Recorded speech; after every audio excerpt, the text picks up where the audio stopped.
So, hello everybody. I'm Ilana Cravitz, speaking to you from London, and you are on Enigma Day. I think it's number 22, perhaps now. We've been going since pretty much halfway through the lockdown, and we've got a fiddler a day for you. And today, I'm delighted to introduce Stephen Greenman, who is broadcasting from Cleveland, Ohio. Steve, before we go into the incredibly interesting details of your life and work, have you got a ning for us for the Ning a Day spot? I do. I have Tish-Nignim number 34. Take it away.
Okay.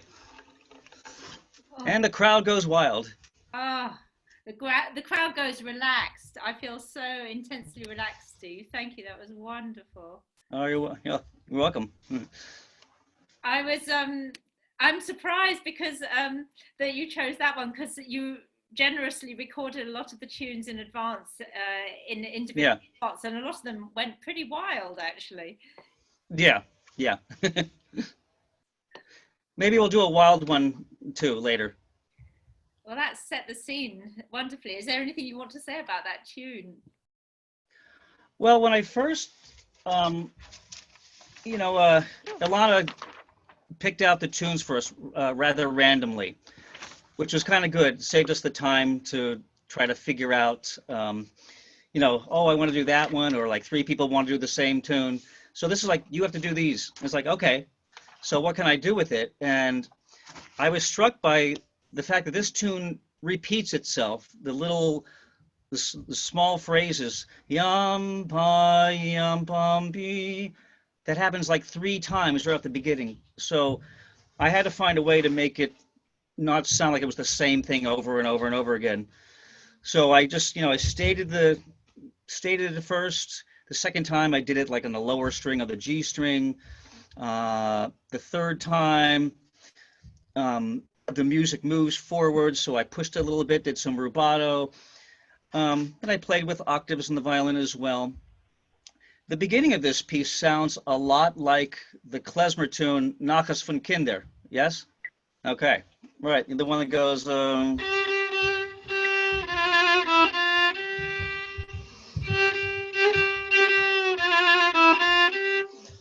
Very similar to that, the same thing. And this one goes die, die, bye, bye. It's basically the skeleton of Nachas von Kinder. And I really fell in love with the piece, and I think it's a very powerful Tish-Nigin, powerful table tune. And, I really enjoyed working on it. And thank you, Ilana, for picking this one for me randomly. Finding you that tune, Steve. Yeah, thank you. And the other three were great too. The other three are dance tunes. So I think it's been very interesting because everybody's managed to connect with at least one of the tunes, not more. So that's, yeah. And the fact that people couldn't choose meant that they had to go deep to try and find something, including me. I have to say, I've assigned myself 5 tunes. I had no idea what they were. Mm-hmm. Interesting journey. Mm-hmm.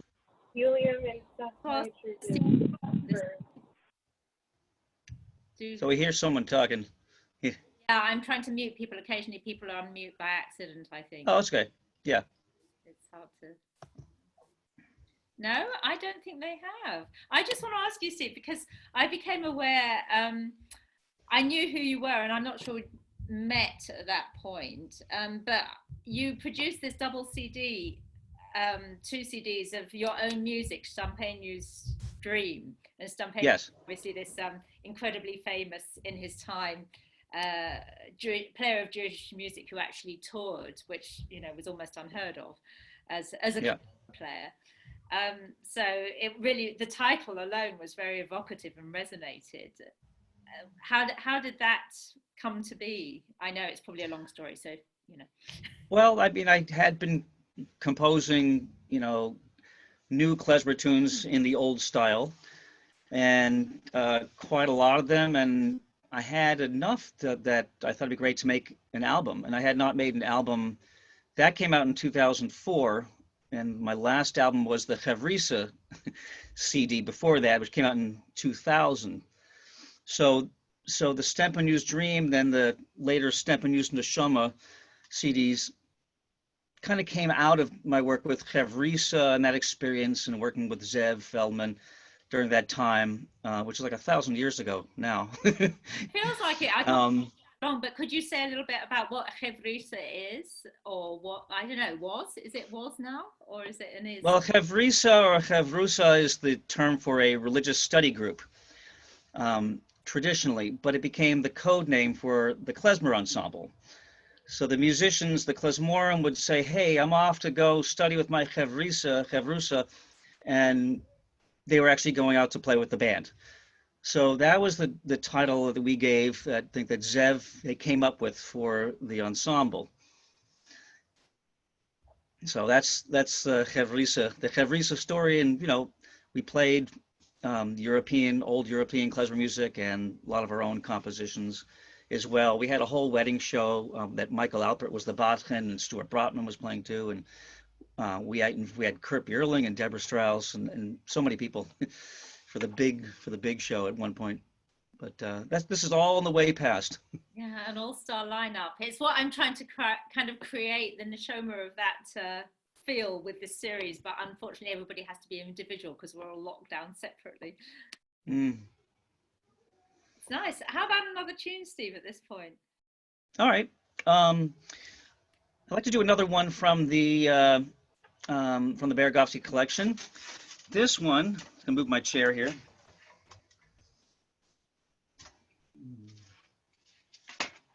Oh yeah, this one is Niggin number 104, and there was no like information on it, just that it was collected by Moshe Beregovski from an audio recording of an unknown Yiddish vocalist. And I like this one. It's more instrumental. I mean, it is a vocal tune, but it really has more of an instrumental feel to it. And I decided to kind of, well, you'll see what I did with it.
That fell apart a bit at the end, but listen to the recording I did. I got to pick the best one before.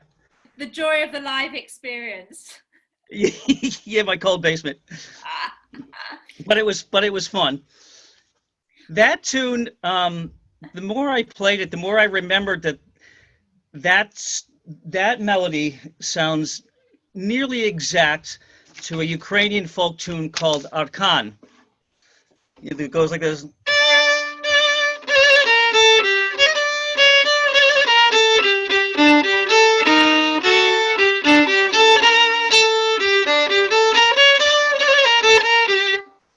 So it really sounds like that. Which, you know, it's the same thing with what Beregovski called the altered Dorian scale, with the raised fourth scale degree in minor and sixth scale degree. But also it makes me think of the Hasidic tradition of taking vernacular tunes in and making them Jewish. Oh yeah, yeah. Thing that they do and have always done. Excellent point. Yeah, absolutely. So that tune originally, or indeed maybe it was a Jewish tune and it went into the Ukrainian tradition. It's hard to say. Who knows? I mean, it really does sound very Ukrainian to me. Okay. Well, so, but maybe that's the way. Yeah. Well, I tried to play it as Jewish as I could. Well, actually, that's a very interesting question. I do have an audience question here, but I want to ask you mine first. So, yeah, today was Lag BaOmer, as I'm sure you, as a good observant Jew, knew more about than I did. And I played in a couple of different sessions, and one of them, somebody was listening on Facebook. I was in the room in the Zoom. Somebody was listening, and they put somebody I've never met, but I looked at the comments, and it said Ilana Cravitz. Dash classically trained question mark. And I thought this was a really interesting it's quite a thorny subject, but I thought I'd broach it with you, Steve, because you were also classically trained. Right. I thought it was almost meant as an insult. Yeah, it depends how you take it. It does, of course it An does. interesting fact for me is that oftentimes when I've played for the Yiddish crowds, um, the Yiddish folk arts crowds, those in the know of klezmer and Yiddish arts and music, they say, "Oh, he's the classical guy." And then when I play classical music, like with an orchestra or something like that, everyone says, "Oh, he's the klezmer guy," or he's like the Ukrainian or whatever, or the Hungarian guy, the folk guy. So for me, I can't really win either way, but I take great pride in the fact that um, I do play classical music and Jewish music and East European folk musics and all of that, and I take all of them seriously. I mean, no matter what I'm playing, and I've devoted a great deal of time about that as well. When Judy Barlis says I should mention that I play with an ensemble called Harmonia, Music from the Heart of Europe, that I co-founded with my colleague Walter Mohovlich, and who is renowned in the folk world today from way back when. And that's just one of the ensembles that I perform with, and it's a local one, which is great. Always great to have people locally to play with, isn't it? It's just great. Mm-hmm. I mean, I think it's an interesting question because it does raise a question that comes up a lot in the klezmer fiddle community, I think, or the string community, of what is the authentic klezmer string sound. Yeah. Clarinetists don't seem to have that discussion at all, but it's all the time. Are you sounding authentic enough? Are you folky enough? Are you too classical? Are you too folky? Is there too much vibrato? Yeah, Yeah, and when that too. as soon as people started going to conservatoires in the late 19th century, their sound probably did change what they were playing when they were playing folk music at the same time. Somebody like Jakob Geigner, who Yeah. classically Hmm. and performed klezmer and composed. Right. Which brings me to the question, in fact, that Richard asked. Richard is a very fine UK klezmer fiddler. He's attended sessions since I don't know when. But his question was, do any of the Beregovski archives reference Stampenio or Pidotza? And I have a thought on this, but I want to hand over to you, obviously, first, Steve. Uh, that I don't know. I mean, I know that Beregovski in his Jewish instrumental folk music at the beginning writings, he does talk about Padutzer quite a lot, and some of the tunes in the back of the book um, are attributed or were written by Padutzer. So as far as the Vernansky collection, I don't know what's written there. Because I haven't fully seen that. Yeah, I mean, Ilana, your take? I think we have to assume from that the collection does. I was just holding up this. This is the 2014-15 edition of the Jewish Instrumental Folk Music, which I do have Kurt's edition left. I'm Rawlings European agent for this tome, and that's the most. We're not working from this. We're working from volume 4, which is the Tish-Nigunim, and but this is the instrumental music. And it does indeed contain tunes from Pidotza. And he was obviously a virtuoso. And as Alta Shudovna, how do you pronounce that, Steve? I don't know. That's good. That sounds good. Also, another virtuoso who wrote... I'll get my book that I can see it. Keep talking. It's right here. Okay, I'll put the. You see, we all go to get our. We're such Jews. We just go and get. Let's all get our Beregovski collections right now. Going upstairs to get my own copy, but then I realised I had a couple of the new copies here, which I'm now sullying with my dirty hands. Oh, sweet. Yeah, Kurt Björling did a great job of kind of going through it and adding things that were out in previous editions, and I'm looking for the guy's name here so I can see it and I can pronounce it. I'll just show you this Pidotza tune, and it's got all these really fast notes. It's a real virtuoso piece. There's a thing of variations that I've tried to play and find the Jewish music in there, the actual theme, and it's almost impossible. I mean, they get very classical and very arranged. One of my students at Case Western Reserve University Klezmer Music Ensemble a couple of years ago for the concert. He played one of those tunes on alto saxophone, and it was magnificent. I forget which one, but I was like, we were all blown away because it was a very long piece, and I was just playing chords on the piano behind him, and we worked it out together. It was tremendous. What did he do about the stops, Steve? Sorry? What did he do about the double stops? Oh, he didn't do them, obviously. Yeah. Over breathing or something. Yeah. Yeah. Yeah. Alter Chudnover, it says. So, for that one composer. And Peduzzo also, who was also Holodenko was his real name. They Yeah, Avram Moshe Cholodenko, right. Am I very quiet? Some people say they can't hear me. It's not important what I say anyway. So, Steve, maybe another tune. What about one of your own compositions? Okay.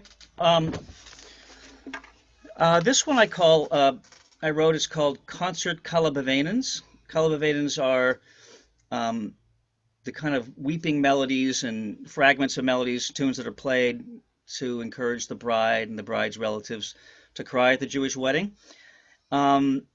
This is part of my Klezmer concert suite. It's like an hour-long whole spiel of like 18 different pieces. This is one of them, and it kind of sets up, it's a concert piece, so it's a combination of kind of a very strong Jewish feel, but also a lot of classical things in there, you know. And since we're talking about those special virtuoso pieces in the back of the Beregovski collection, this is kind of inspired somewhat from that as well. So here is a Concert Kalabavanens.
Wow. I think you and Peduzza have a lot in common, Steve. Maybe. Well, I mean, Stempanu and Steve do start with the same first couple letters, so yeah. That was fabulous. I Well, thank you. asked you, how did your klezmer journey start, and your relationship with Nigunim? Do you go back a long way with that repertoire? Um, well, I started off, um, I wasn't playing, didn't really play klezmer music until like the late 1980s, but I was very much involved in, when I was younger, I was much more spiritually and religiously inclined. I'm not so much anymore, though I have a deep appreciation for it. And so the rabbi took a strong liking to me. This is in the 1970s when I was a kid, and taught me a great deal. And a lot of it was all like music based, and I actually led a lot of services. And I think that really helped shape um, a lot of what I do now, and my attraction to the pieces of music that are in free rhythm, the pieces that don't have like a set tempo, a set beat. And I compose a lot of those pieces, kind of like the one you just heard, and several like that. And I grew up hearing a lot of some Hasidic music and more of the popular Israeli folk music, and I was really into that as a kid. And then we also had like a Yiddish album at home of some famous Yiddish singers, and I listened to that. And we always had music in the house, and I played that record quite a lot. And eventually when I got into klezmer music, and everything just kind of took off and came together. But that was already when I really got into klezmer music. It was right when I was in the middle of my classical training. So I'd just gotten my bachelor's degree and had this big summer where I was playing in an orchestra in Graz, Austria, and I happened to meet Joshua Horowitz, and he and some of my colleagues played music in the streets all summer. And I came back to Cleveland. We were so excited. We said, "Hey, I want to play klezmer. I want to play klezmer." And and this one guy said, "Well, call this guy Walt Mahovlich. He wants to start a band." And so it all kind of picked up from there. And then I was playing in local bands, klezmer ensembles in Cleveland, and um, with Bert Stratton and Yiddish Cup. And he said, "You got to go to Klez Camp." And I go, "I know how to play this stuff. What do?" So I went, and I heard Alicia and everyone there and all these great old timers. And then things continued. I was teaching eventually at Klez Camp and all the other ones. So, you know, that's the brief the brief little journey.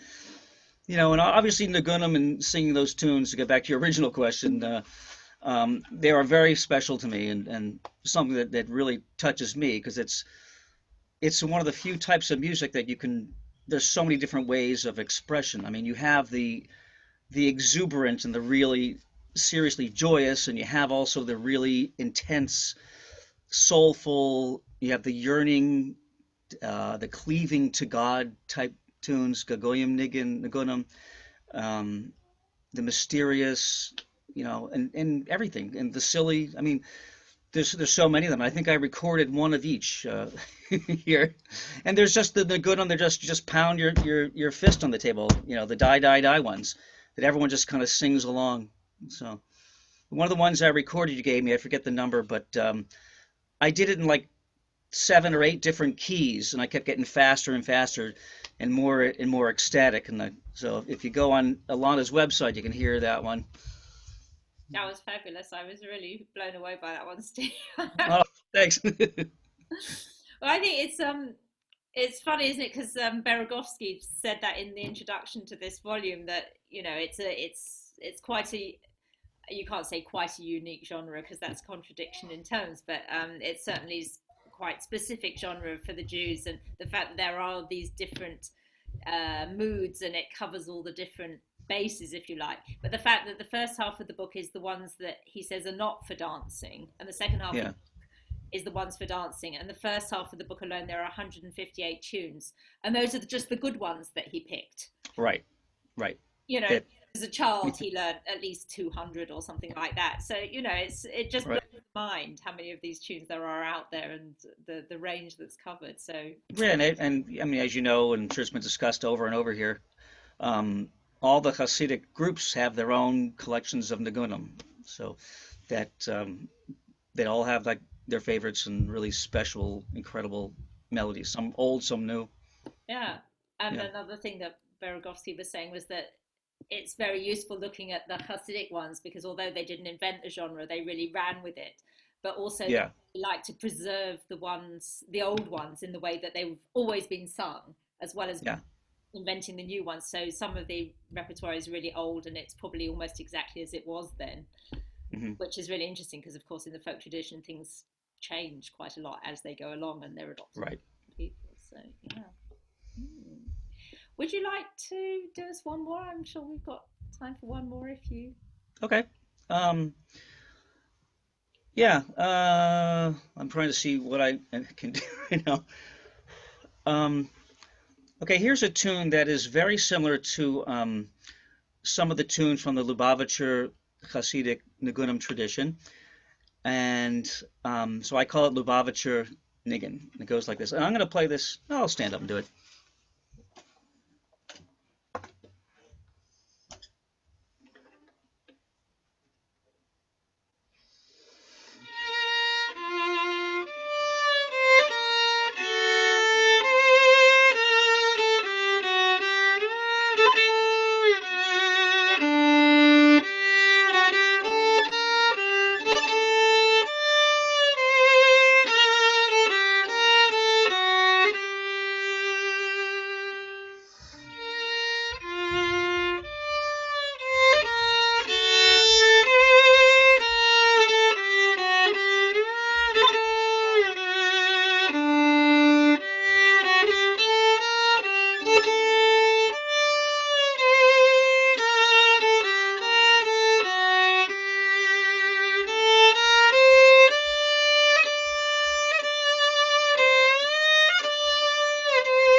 Thank you very much. Thank you.